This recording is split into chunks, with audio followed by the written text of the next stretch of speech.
الناس حب الشہوات من النساء والبنین، کہ کھبا دی گئی ہے انسانوں کے دلوں میں محبت عورتوں کی اور بیٹوں کی، لیکن بیٹا دینا نہ دینا اللہ کے اختیار میں ہے، اور اگر اللہ نے بیٹیاں دی ہیں تو بھی الحمدللہ، اولاد تو دی ہے کم از کم۔ تو بہت زیادہ آپ اپنی بیٹیوں کی عزت کرتے تھے، ان کی تعلیم پر، ان کی تربیت پر، ان کا خیال رکھنے پر بہت زور ہے۔ بلکہ ایک حدیث ایک آتی ہے، مجھے اس کے اوتھینٹسٹی کا پتہ نہیں، اللہ کے رسول فرماتے تھے کہ اگر کسی کو زیادہ حصہ دینا ہوتا اولاد میں تو میں بیٹیوں کو دلواتا، اس لیے کہ بہرحال ایک مظلومیت سی جب شادی ہو کر چلی جاتی ہیں، دوسرے گھر میں چلی جاتی ہیں، تو ایک سافٹ کارنر زیادہ رہتا ہے پیرنٹس کے دل میں۔ یہ آپ کا ایک خیال تھا کہ بیٹیوں کے ساتھ جو ایک نرمی اور ایک شفقت آپ کے دل کے اندر تھی، ایک نرمی ہوتی ہے، ایک خوشی کا سا ایک ماحول ہوتا ہے، اور بہت زیادہ اپنائیت والی ہوتی ہیں بیٹیاں۔ شادی کے بعد بھی لڑکے کی نسبت لڑکی کے بدلنے کا چانس کم ہوتا ہے، اپنے ماں باپ سے بیٹیوں کی وفاداریاں کم نہیں ہوتی، بیٹوں کا ہم دیکھتے ہیں ہاں کہ بعض دفعہ ان کی وفاداریاں اس طرح سے نہیں رہ پاتی اپنے والدین کے ساتھ۔ تو اللہ نے آپ کو اولاد سے نوازا، اور بیٹیوں کے بعد ایک بیٹے عبداللہ آپ کے ہاں پیدا ہوئے۔ عبداللہ کا لقب طیب اور طاہر تھا۔ سب بیٹے آپ کے بچپن ہی میں انتقال کر گئے، بیٹیوں نے اسلام کا زمانہ پایا، اور بیٹیوں میں بھی حضرت رقیہ، حضرت زینب اور ام کلثوم رضی اللہ تعالی عنہم، ان کا انتقال خود نبی اکرم صلی اللہ علیہ وسلم کے ہی سامنے ہو گیا۔ ایک اور بیٹا اللہ نے آپ کو دیا تھا ماریہ قبطیہ رضی اللہ تعالی عنہا سے، وہ آپ کی عمر کے آخری حصے میں، وہ بھی بچپن ہی میں وفات پا گئے۔ تو آپ دیکھیں کہ 3 بیٹیاں اور 3 بیٹے، 6 اولادیں آپ نے اپنی ہاتھوں سے دفن کی۔ حضرت فاطمہ آپ کے دنیا سے تشریف لے جانے کے بعد 6 مہینے زندہ رہیں، اور اس کے بعد ان کا بھی انتقال ہو گیا۔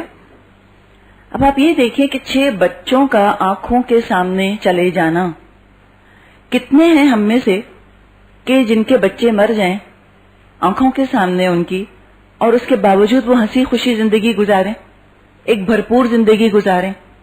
اول تو لوگ جینے نہ دیں، کہیں کہ یہ کیسی ماں ہے کہ بچہ مر گیا پھر بھی پہنتی اوڑھتی ہے، اور یہ کیسا باپ ہے، اس کے 6 بچے مر گئے اور اس پہ تو لگتا ہے کوئی اثر ہی نہیں ہوا۔ معاشرہ بھی تو بہت سی باتیں بناتا ہے نا، اور پھر انسان خود بھی ایک غم کا شکار ہو جاتا ہے۔ ایسے سب لوگوں کے لیے خود نبی اکرم صلی اللہ علیہ وسلم کی زندگی ایک نمونہ ہے، تمام مردوں کے لیے نمونہ ہے، اور حضرت خدیجہ کی زندگی ان سب عورتوں کے لیے نمونہ ہے جن کی اولادیں ختم ہو جاتی ہیں۔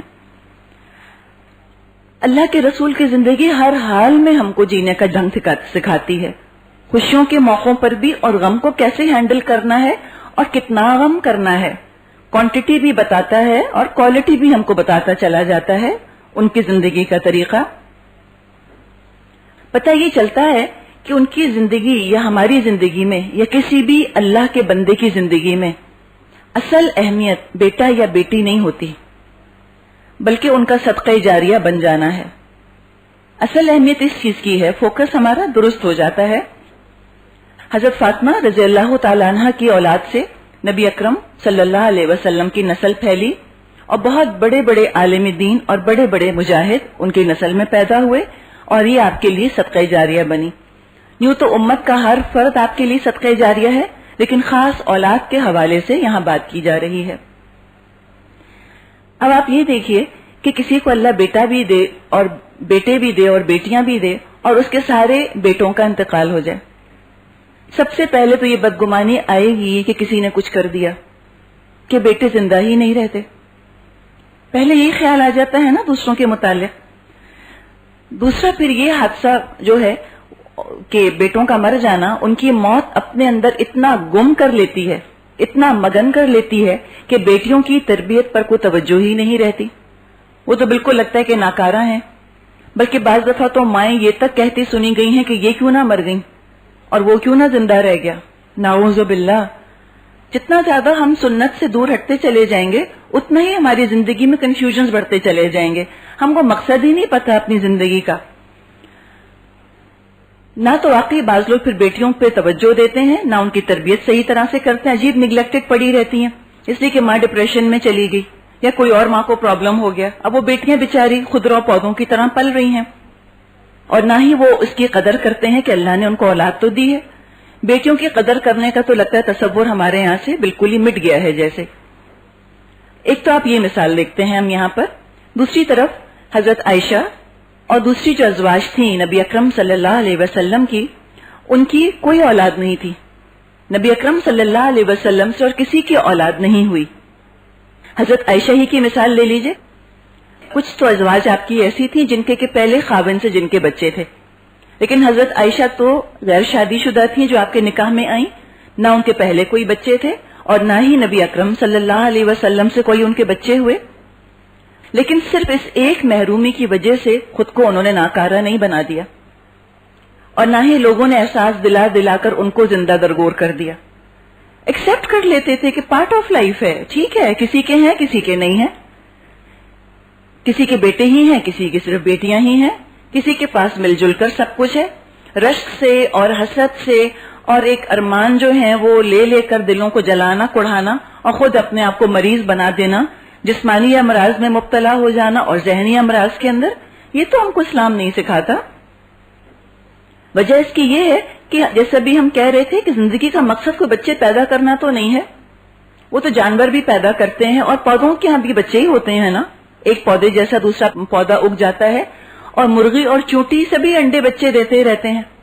تو یہ کون سی ایسی فضیلت کی بات ہو گئی کہ کسی کے ہاں بچہ ہو گیا، یا یہ کون سی محرومی کی بات ہو گئی کہ کسی کے ہاں بچہ نہیں ہے. مقصد یہ نہیں ہے. اور جو اس بات کو سمجھ جاتے ہیں پھر وہ اس قدر محرومی کا شکار نہیں سمجھتے اپنے آپ کو، بلکہ بہت پازیٹو، بہت ایک پروڈکٹیو زندگی گزارتے ہیں.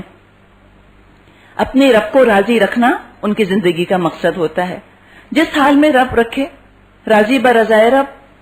بلکہ آپ یہ دیکھیے کہ ہم سب اس بات کو جانتے ہیں اور قرآن میں بھی ذکر آتا ہے کہ رشتے فتنہ بن جاتے ہیں.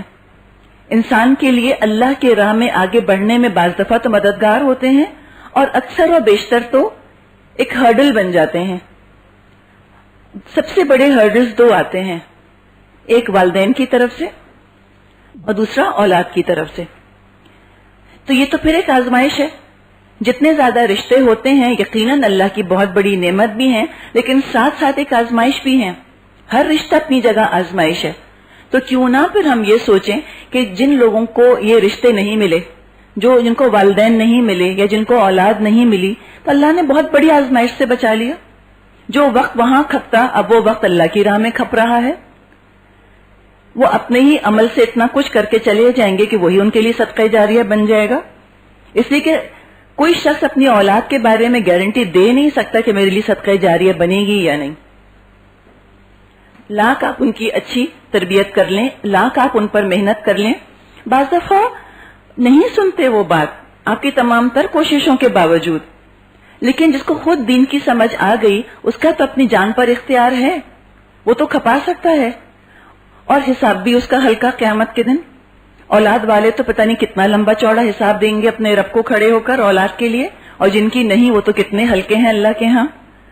تو خوش قسمتی کا معیار ہر ایک کا ہے. آپ سوچ لیں قرآن سے اور سیرت کو دیکھ کر.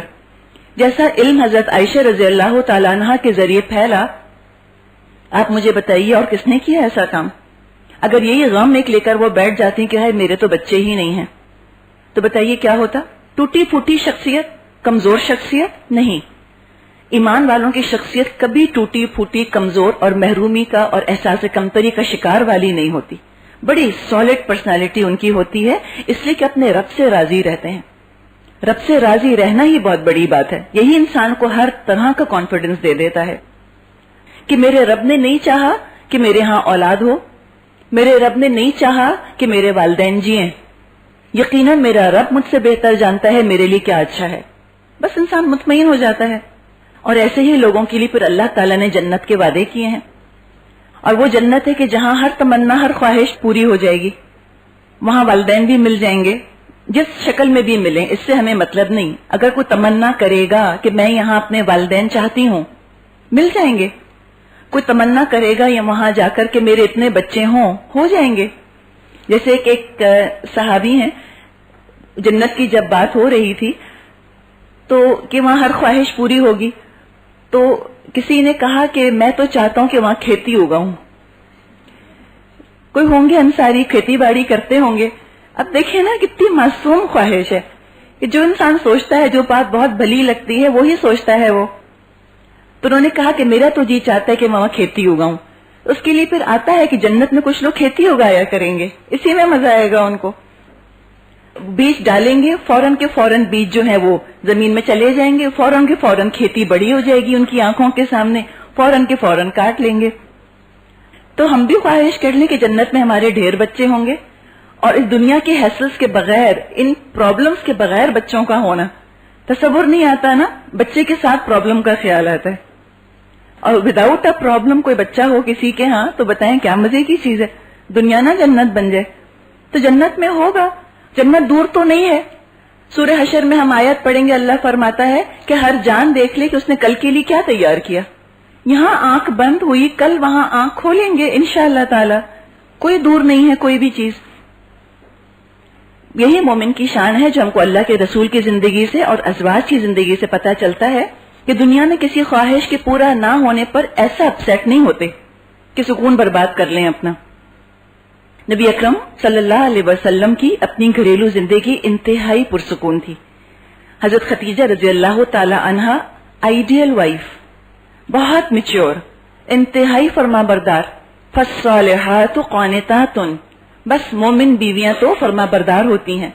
چلتا پھرتا نمونہ حضرت خدیجہ رضی اللہ تعالی عنہا کی شکل میں موجود تھا. بعد میں آپ نے متعدد شادیاں کی اور آپ کی بہت ینگ اور بہت خوبصورت بیویاں بھی تھیں. اس کے باوجود آپ حضرت خدیجہ کو یاد کرتے تھے, اتنا یاد کرتے تھے کہ ایک دفعہ حضرت عائشہ کو کچھ ذرا اپنے دل میں ذرا سا ایک جلن سی محسوس ہوئی. فطری ہے, نیچرل ہے سوکناپے کی جلن تو, اور یہ آپس میں سوکنوں کا جلنا اس حسد کی کیٹیگری میں نہیں آتا. تھی بھی کم عمر, تو انہوں نے ایک دن کہہ دیا اللہ کے رسول سے کہ آپ کیا ان کو یاد کرتے ہیں جن کی جو لال مسوڑے والی تھی, انہی کی بوڑھی تھی بالکل, جبکہ اللہ نے آپ کو کم عمر بیویاں دے دی. ان کا اشارہ اپنی طرف تھا. اللہ کے رسول کو یہ بات اچھی نہیں لگی. آپ نے فرمایا کہ خدیجہ نے میری اس وقت تصدیق کی جب کسی نے نہیں کی تھی. اس نے اس وقت اپنا مال مجھ پر نچھاور کیا جب کسی نے نہیں کیا تھا. اور آپ نے فرمایا کہ کوئی غم میرا ایسا نہیں تھا کہ جس کو میں آ کر خدیجہ سے کہتا اور خدیجہ اس غم کو دور نہ کر دیتی. اس طرح تسلی دیا کرتی تھیں کہ آپ کا دل ہلکا ہو جاتا تھا. ہم سب کے لیے ایک نمونہ ہے کہ ہم کو کیسی بیوی بننا ہے. اپنے شوہر کو ٹھنڈا کرنے والی بیویاں, ان کو خوش کرنے والی بیوی بنے. بہت فرما بردار, بہت مزاج شناس تھی. ان کی کوشش یہ ہوتی تھی کہ شوہر کی زبان سے کہنے سے پہلے ان کی خواہش پوری کر دیں. ایسا مزاج کو پہچاننے والی. اس سے پتہ چلتا ہے کہ کامیاب شادی کا انحصار کس چیز پر ہے. ایک دوسرے کے جذبات کا خیال کرنا, عزت اور احترام کرنا, انہی لوگوں کی شادی کامیاب ہوتی ہے. اب آپ یاد رکھیے گا کہ عمر میں 15 سال بڑی تھیں, یعنی کہ جن چیزوں کو ہم ایک کرائٹیریا سمجھتے ہیں نا کہ کون سی بیوی شوہر کے دل میں کھپتی ہے, ہم کہتے ہیں ینگ ہو, الڑ ہو, ایسی ہو اور ویسی ہو. نہیں, ینگ نہیں تھی, الڑ بھی نہیں تھی, انتہائی میچور. 2 شوہر دیکھی ہوئی تھی, تجارت کیا کرتی تھی, بڑی بیلنس, بہت میچور. لیکن جو عمر میں بڑا ہونا اس کو تو آج کل پھر ڈس ایڈوانٹیج سمجھا جاتا ہے. جو بیویاں اپنے شوہروں سے عمر میں بڑی ہوتی ہیں وہ ساری زندگی کمپلیکس میں گزار دیتی ہیں, کوشش کرتی رہتی ہیں کہ ہم چھوٹا ہی بن کر دکھائیں, ہم لگے کہ ہم بہت چھوٹی ہیں اپنے میاں سے. کچھ حرکتیں کرتی ہیں عجیب و غریب اس قسم کی, یا کچھ ڈریس اپ ہوتی ہیں اس طرح سے کہ لگے کہ ہم تو ننھی بچی ہیں ابھی. لیکن نہیں, حضرت خدیجہ رضی اللہ تعالیٰ عنہ کی زندگی میں دیکھتے ہیں کہ انہوں نے کبھی بلا وجہ چھوٹا بننے کی کوشش نہیں کی, کوئی امیچور بچکانہ حرکتیں نہیں کی, بلکہ اپنے اس جو سو کالڈ ڈس ایڈوانٹیج ہے اس کو ایک زبردست ایڈوانٹیج میں کنورٹ کیا. جو ایک ینگ بیوی اپنے شوہر کو جس طرح ہینڈل نہیں کر سکتی وہ انہوں نے کر کے دکھایا. یہ یقیناً ایڈوانٹیج ہوتا ہے بڑی عورت کا, اور شادی اگر کسی بڑی عمر کی عورت سے کوئی کرتا ہے اس میں قطعاً کوئی حرج نہیں, اس کو بھی ہم نے ٹیبو بنا لیا ہے. مشورے کی ضرورت ہوتی تھی, بہترین مشورہ دیا کرتی تھیں, دنیا دیکھی ہوئی تھی ظاہر ہے. اپنے تجربے سے اور اپنی ذہانت کو استعمال کر کے نبی